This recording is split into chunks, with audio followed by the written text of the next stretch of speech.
Brasília, as moscas, Tainá Falcão, por vários motivos. Copa do Mundo, festas juninas, pauta esvaziada.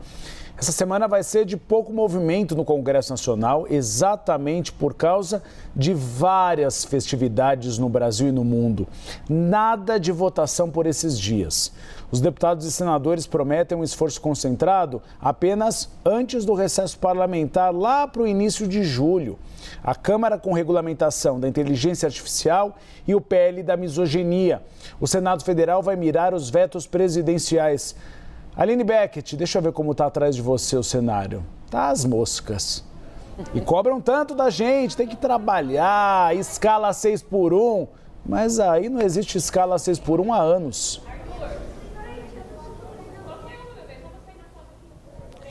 Oi, Uribe, boa tarde a você, a Tainá, a todos que nos acompanham, ótima semana. Pois é, mais parado que o normal aqui essa semana. O Congresso Nacional terá uma semana esvaziada por conta dos festejos juninos, é São João, principalmente no Nordeste, e também jogo do Brasil na próxima quarta-feira na Copa do Mundo, né? Então, com isso, Câmara e Senado sem sessões deliberativas essa semana, o que acaba reduzindo ainda mais a presença dos parlamentares aqui na capital federal. As votações vão ficar concentradas agora para as semanas que antecedem o recesso parlamentar, que está previsto para o dia 18 de julho.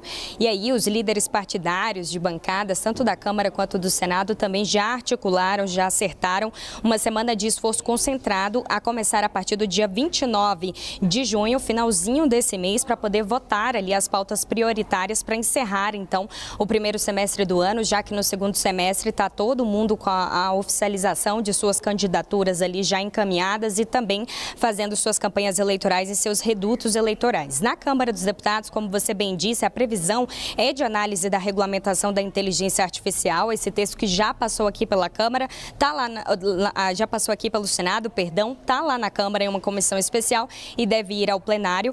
O PL da misoginia foi aprovado no grupo de trabalho, o projeto que criminaliza a misoginia, e além disso, também a Câmara deve analisar ainda um outro projeto que trata sobre o aumento do teto para os MEIs, os microempreendedores individuais. Já aqui no Senado Federal, existe a prioridade da PEC da autonomia do Banco Central, ela já passou pela CCJ, está pronta para ir a plenário, e uma outra PEC também, a da aposentadoria especial para agentes comunitários de saúde e de combate às endemias. Essa aposentadoria, essa proposta, ela reduz ali a idade mínima de 57 anos para as mulheres, 60 anos para os homens, 25 anos de contribuição para essa aposentadoria especial. São duas PECs aqui no Senado Federal que estão prontas para ir para o plenário. E além disso, além dessa agenda individualizada de cada casa, a gente tem a sessão conjunta. Mais um tema que você levantou. A sessão conjunta acabou sendo adiada na semana passada pelo presidente Davi Alcolumbre, previa a análise de 65 vetos presidenciais e mais 5 projetos do governo federal de recursos para algumas áreas específicas, como ciência e tecnologia, por exemplo, mas acabou sendo adiada, segundo o presidente Davi, por falta de consenso entre as lideranças e também o governo federal em relação a alguns pontos, alguns trechos que podem ainda ser retirados, alguns vetos podem ser retirados dessa pauta. Mas o presidente diz que daqui a 10, 15 dias deve marcar uma nova sessão conjunta, isso antes do recesso parlamentar, para analisar os vetos presidenciais, isso com ou sem ali encaminhamento, sem acordo ou com acordo dos líderes e o governo federal. Ele disse que deve, então, deliberar esses vetos antes do recesso parlamentar, e essa semana é uma semana esvaziada aqui em Brasília, mas já funciona como uma pré-campanha eleitoral para os parlamentares em seus redutos, eles que agora conseguem visitar as cidades, os interiores e também, é claro, também aproveitar as festas juninas junto à população, já consolidando, então, ali o seu eleitorado para a campanha que começa no segundo semestre. A gente segue por aqui, acompanhando toda essa repercussão e, é claro, também a expectativa de votação dessas propostas até o recesso que está previsto para o dia 18 de julho. Volto com vocês. Obrigada, Aline Beckett. Só a Aline trabalhando hoje no Congresso Nacional, trabalhando muito, muito bem, Aline, valeu. E a gente chama aqui Isabel Mega, que está trabalhando bastante, também mal começou, né, Mega? E já vai trazer para a gente que governistas no Palácio do Planalto, no Congresso Nacional, apostam na reabertura do diálogo. Falávamos dele agora há pouco, Davi Alcolumbre. Isso já está sendo costurado, Bel, há algum tempo. Ganha força esse momento em que não tem muita preocupação de votação no Congresso Nacional. Como é que ficam as conversas dos bombeiros nos bastidores com Davi? Olha, Tainá, digamos que essa semana chance muito pequena de algo acontecer em relação a essa possibilidade de diálogo do presidente Lula com o presidente do Senado, Davi Alcolumbre. A senha de Lula é de que, por enquanto, não quer ver Davi. A senha de Davi é de que está aberto a ver Lula. Tem que ter alguém nesse meio de campo para fazer com que essa jogada aconteça, né? Pegando aí, surfando um pouco no tema da Copa, já que a cabeça de todo mundo ou tá na eleição ou tá na Copa. Podia chamar para um jogo, né, Bel? Pois é, podia definir em campo, né? Aliás, a falta de partidas de futebol é apontada como um ponto do relacionamento do presidente Lula ter se distanciado do Congresso Nacional. Cadê? Não teve churrasco, não teve futebol na granja, as coisas foram esfriando neste terceiro mandato do presidente Lula. E isso ajuda a explicar também esse distanciamento do presidente Lula de algumas figuras da política. É claro que com Davi Alcolumbre a coisa é mais grave, mas o que chama a atenção na informação é que os governistas, e aqui eu não estou falando do presidente Lula, mas dos bombeiros, eles continuam tentando fazer algo para a relação acontecer, porque o governo se viu imerso numa crise que ainda não consegue medir a longo prazo com o senador Jacques Wagner. É uma crise, é o governo sangrando, no caso Master, é o chamado PT da Bahia que começa a dar as suas caras. Então, sim, isso impacta bastante, preocupa o governo, ao mesmo tempo que o governo tenta chamar a atenção para essa pauta aqui de volta e não está conseguindo. Então, alguns governistas apostam que talvez, diante desses cenários todos, de acenos que o próprio Alcolumbre fez a Jacques Wagner, que Jacques Wagner fez a Alcolumbre, ele pode até ser tirado da articulação, mas ele ainda é uma peça importante do governo, você poderia tentar apostar em uma retomada de relações. Mas não nessa semana, porque essa semana está todo mundo com a cabeça no São João, mesmo quem não é de estados do Nordeste costuma ir para o Nordeste para participar dos festejos que tem essa carga eleitoral muito grande. Mas se apostava em uma tentativa de se aproximar dos dois, principalmente depois dessa volta do presidente Lula de várias agendas externas. Teve G7, teve Minas Gerais, hoje tem São Paulo. Então, com Lula localizado aqui em Brasília, um CEP fixo e conhecido, talvez tentar fazer alguma coisa para que aquele silêncio estratégico do presidente Lula seja quebrado e para que volte a ser interessante para ele também essa ponte com Davi Alcolumbre. O que me dizem, Isabel, é que o Lula ele dá sinais ambíguos em relação a Davi Alcolumbre. Ora ele fala, não, eu vou conversar, vou chamar o Davi, e depois, não chama, e aí em outro momento ele simplesmente silencia e não fala nada a respeito de Davi Alcolumbre. Então há até uma dificuldade da leitura dentro do Palácio do Planalto sobre qual vai ser a decisão do presidente, porque Davi Alcolumbre, como você bem pontuou, está só esperando o presidente Lula passar a mão no telefone, convidar ele para uma conversa franca no Alvorada. Bel, a gente está falando de 6x1 ainda, como a gente falava agora há pouco. Davi Alcolumbre está sentado em cima da PEC 6x1 que saiu da Câmara dos Deputados. Sequer enviou essa PEC à Comissão de Constituição e Justiça, por onde ela tem que passar antes de ir a plenário. E aí tem o senador Rodrigo Pacheco, que apareceu nas últimas semanas como um nome cotado para assumir a relatoria da PEC do fim da escala 6x1. Ele não quis, falou isso publicamente. Com isso, o nome que mais se fortalece é um nome de centro, do senador Omar Aziz. Isabel.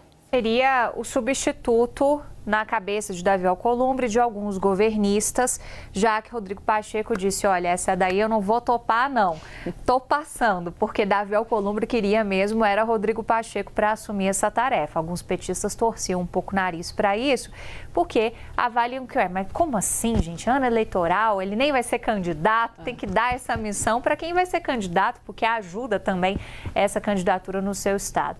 Omar Aziz reúne, então, uma certa simpatia de um lado e de outro, é candidato lá no Amazonas, então é visto como um senador que consegue dialogar tanto com o Davi Alcolumbre quanto com o Palácio do Planalto, poderia fazer essa intermediação entre esses dois grupos que não estão se falando muito bem. Quem fala mais com o Davi Alcolumbre é, por exemplo, o ministro da Secretaria de Relações Institucionais, José Guimarães, e mesmo com Jacques Wagner a relação estava ruidosa. Então, talvez você colocando alguém no lugar de Jacques Wagner, que também fale muito bem com o Davi Alcolumbre, pode ser bom até mesmo para essa PEC poder descongelar, porque nesse momento nada acontece em relação a essa aposta. E o governo está tentando procurar um norte também de reação e a PEC 6x1 ajudaria nisso.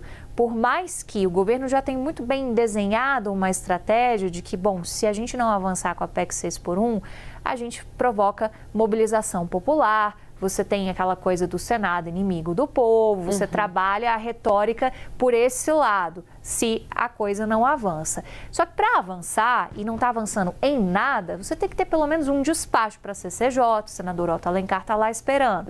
Você tem que ter a escolha de um relator, você tem vários cotados. A gente está trazendo aqui aquele que ganhou força, porque já era considerado o número 2, caso o Pacheco não topasse mesmo a missão. E é o senador Omar Aziz. Então, nada está avançando. Você conversa com o senador Omar Aziz, ele fala, não, nem ouvi falar sobre isso. Claro, gostaria, né? Porque imagina só, se isso não ajuda nas campanhas de qualquer parlamentar que assumir essa tarefa de relatar 6x1. Joga um holofote nesse parlamentar. Mas o principal, para além de relator, para além de qualquer coisa, é você descongelar um tema que, por enquanto, não tem nenhuma pista de que vai ser descongelado.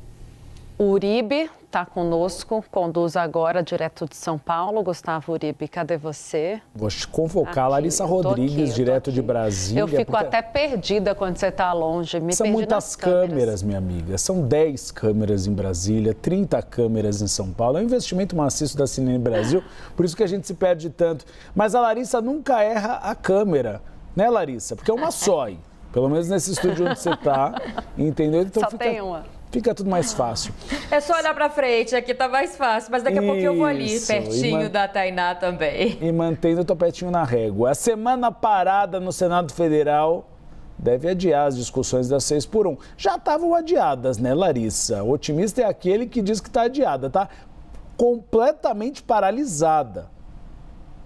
E, Uribe, eu estava, como faço há dias, checando mais uma vez aqui se não teve nenhuma tramitação, se não mandaram para a CCJ, se não teve uma assinatura de Davi Alcolumbre e realmente não aconteceu. Mas me chamou a atenção o quanto já está quase completando um mês disso, né? Foi no dia 28 do mês passado que a gente teve, então, a chegada, aprovou pouco antes, mas a chegada de forma oficial, digamos assim, do texto aprovado na Câmara dos Deputados, ali no Senado Federal. E aí, com essa semana de trabalhos remotos, o Senado ainda diz que vai ter 2 sessões remotas, com semipresencial, é o termo que eles usam, com os senadores podendo votar estando onde estiverem, incluindo no São João, ali no Nordeste. Mas, essa semana a gente não deve ter mais movimentação por tudo que vocês, né, que nós estamos trazendo agora. Bel e Tainá conversavam sobre isso, né? Sobre o quanto não teve ligação, não teve conversa do presidente da República com Davi Alcolumbre.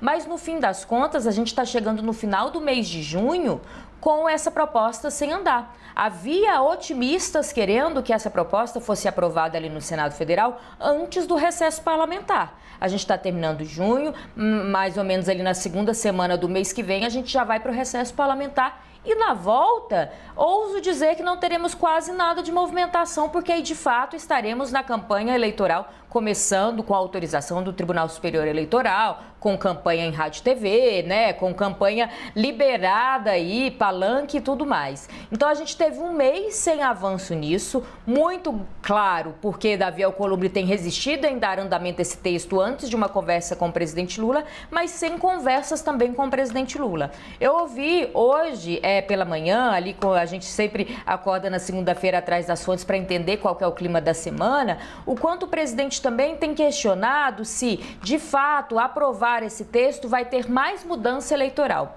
Por que isso é importante dizer? Já tem um entendimento da população que o avanço dessa proposta, de uma redução na carga horária semanal do trabalhador, veio do Palácio do Planalto, o que acaba irritando um pouco a Câmara como um todo e o presidente Hugo Mota, que tentava ali ser, né, o pai dessa proposta. Mas nas pesquisas fica claro que a população tem entendido, até por conta da campanha, de falas que o presidente Lula fala, de postagens nas redes sociais, algumas até proibidas agora sobre esse assunto, porque adversários foram ao Tribunal Superior Eleitoral questionar, mas já tem entendido que Lula está se movimentando para isso. Então, até que ponto também colocar para valer, porque não é um colocar para valer imediato, depois de aprovado, ainda tem um prazo para entrar em vigor, de fato melhoraria o entendimento eleitoral diante disso. A gente, claro, vai seguir acompanhando todos os dias, várias vezes ao dia, a gente vai ali no sistema do Senado para entender o que está acontecendo, mas devemos completar um mês dela parada sim no Senado, porque essa semana, como todo mundo sabe, vai ser uma semana esvaziada dentro do Senado e do Congresso como um todo. Poeira como outros projetos. Não vamos esquecer do PL dos supersalários, que até agora não andou depois de meses, ou seja, é só quando o Davi Alcolumbre de fato quer pautar e por enquanto ele só quer pautar se tiver a conversa com Lula e Lula não quer conversar com ele.